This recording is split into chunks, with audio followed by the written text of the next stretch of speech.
part of the program today on the on Morning Brief. Okay, so but from here we will switch gears now, guys, to the dailies, what the dailies are actually saying, and we're being joined in the program by media consultant, public affairs analyst, Mr. Denny Ifetayo. He joins us physically today. Mr. Ifetayo, it's good to see you physically. I know that a lot of the time we have to virtually talk to you. Yes. How's it been? Yeah, not bad.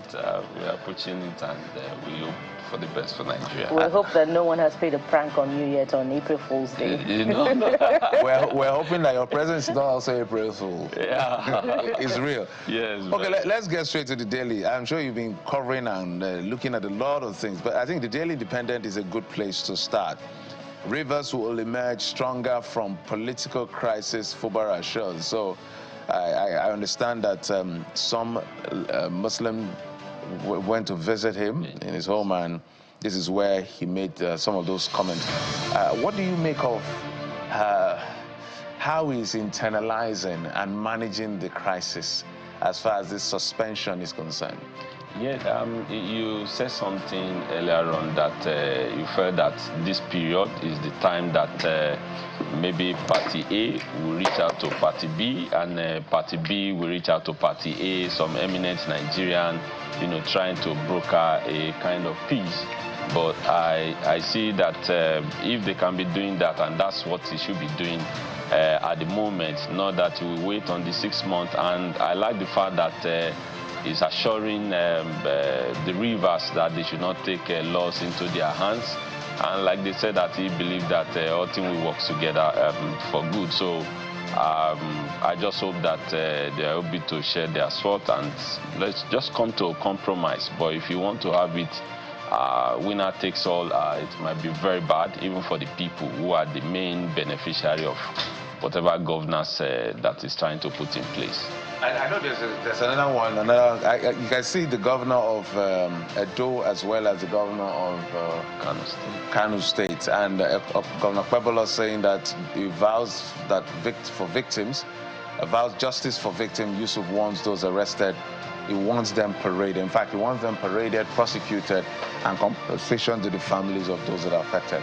This, Urumi, is a big conversation. What do you make of this? Yeah, not just only compensation, just like you said, and like the popular saying, where there's no law, there's no crime. And if people knows that they can get away with whatever atrocity they must have committed or they will commit, and it will make them not to shy away from it. So just like he said, it's not just only saying you pay compensation to the family who have suffered this loss. No money can bring them back, whatever it is.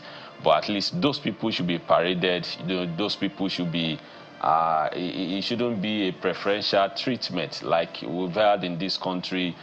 Somebody will be jailed, and you know that they will be saying that he has a flat in his prison room or correctional center. So everything should be made open, and so that you can send a signal that whatever thing you do, and also there should be a form of sensitization. So at some point, should they be paraded? Because I know police is, again, if they are still innocent until proven guilty by our law. Yeah. So the issue of parade, what's the essence? Yes, if you say you have 14 people in custody, yes, they will have their days in court. Also, I feel that the government should be open about it. It shouldn't be secrecy and all of that. So, and minute by minute or daily or week by week, let them be giving the citizen, a kind of update on it, so that there won't be a kind of reprisal attack, for people from our brother over there, and they know that, oh, they have done this to us, let's retaliate. And it's a very big conversation with so many legs to it. The arms they were carrying, and the worry by the people in Uromi prior to this time about the constant attacks. But we'll get into all of that. Let's go straight now to the Guardian newspaper this morning, and there's an interesting story that leads the Guardian. Fresh setback for AFCFTA ECOWAS protocol over tariff by Sahel states. And I'm wondering, Ifetayo, if you have seen any active implementation that may have led to results, however minimal, in the AFCFTA agreement within the ECOWAS sub-region prior to this time, even when the other 3 states pulled out from the region, how much more now that they have pulled out and we're worrying about tariff by Sahel states? Have you seen any active takeoff in terms of, what we can glean from trade within the sub-region? No, not really. I think our leader, they need to do more because they prefer to trade with other continents and Europe, America, Canada, as it were.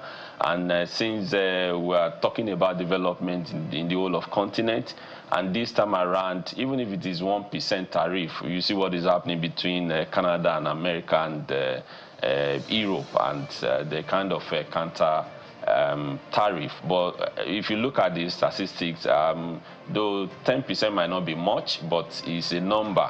And of course, our border, they are so porous that there are some informal trade that happens there. For example, maybe during the Christmas, the ram, the animal, oops, nobody pay tax on them, so nobody pay duty on them and all of that. So, but regardless, I think they can still come together. It's only in Africa. I remember I had a trip of recently, and I got to up north there in the Africa, and the amount I was being charged to make a call back home within an African continent is so like ×3 when I got to Europe. Like, these are the things that our leaders should come together. As long as you're an African, regardless whether you're from north or south, whatever it is, you should, there's a kind of benefit that you feel that, yes, I'm an African brother. You'll be surprised that an European will be treated more in the continent than you that entered. So I think all this boils down to our leader. Is not just making a buck or a block of a region. How can we improve inter-trade among ourselves?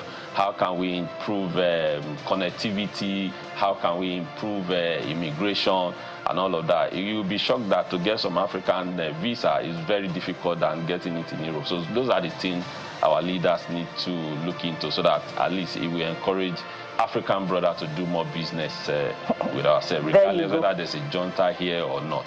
There you go. You wonder what's in the AFCFTA document itself, if all of these impediments are in trade within the sub-region. But there's also another interesting story on the front page of The Guardian, which is also reminiscent of what is happening in Edo State. In Osun, Governor Adeleke is telling traditional rulers, sustain peace or face dethronement. Adeleke warns monarchs in warring communities. What exactly is happening in Ifon and Ilobu, and why are we still, why is peace eluding these communities? Sometimes there is a political colorization in all of these things, and I think the monarch, because they are closest to the people, they should be transparent and they should be fair in their dispensing of judgment. And you don't take side when it comes to judgment or justice, like I say. And thank God the governor has read out, can I call it a riot act, that please, if you still want to sustain your throne, your domain, you need to do what is needful. You need to maintain peace. It's about talking to your people, engaging them, and don't take side. But I just hope that they will listen, because we all need peace, and no amount a man could pay for peace that is too high. So if you release some things that you are holding on to, so that there can be peace, because it will be beneficial not just you as the king in that domain, because the people whom you decide or you reside upon, I think they should. It's not something too hard that the governor is asking from them. We all need peace. Peace is a crystal word, yeah. It's crystal clear as we can talk about it, whether it's in Rivers, in Osun, in Edo, in Kano, anywhere. Peace is found. Almost. Thank you so much, Mr. Denny Ifetayo, media consultant and public affairs analyst, coming through as always to help us make sense of the dailies and the headlines in the dailies. Thank you, sir, for coming. Thank you. It's my pleasure to be here once again. Absolutely. Okay, we'll take a quick break now. When we come back, we'll get to that very conversation around Uromi killings.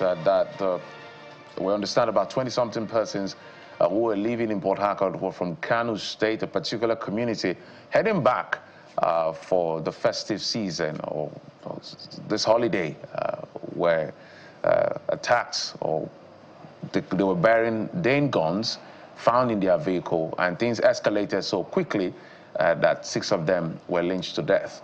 And that has generated a lot of condemnation and controversy as well. We'll break it down right here on the program, looking at all sides, the layers of it, as much as possible. Join us in just a moment. We'll be right back.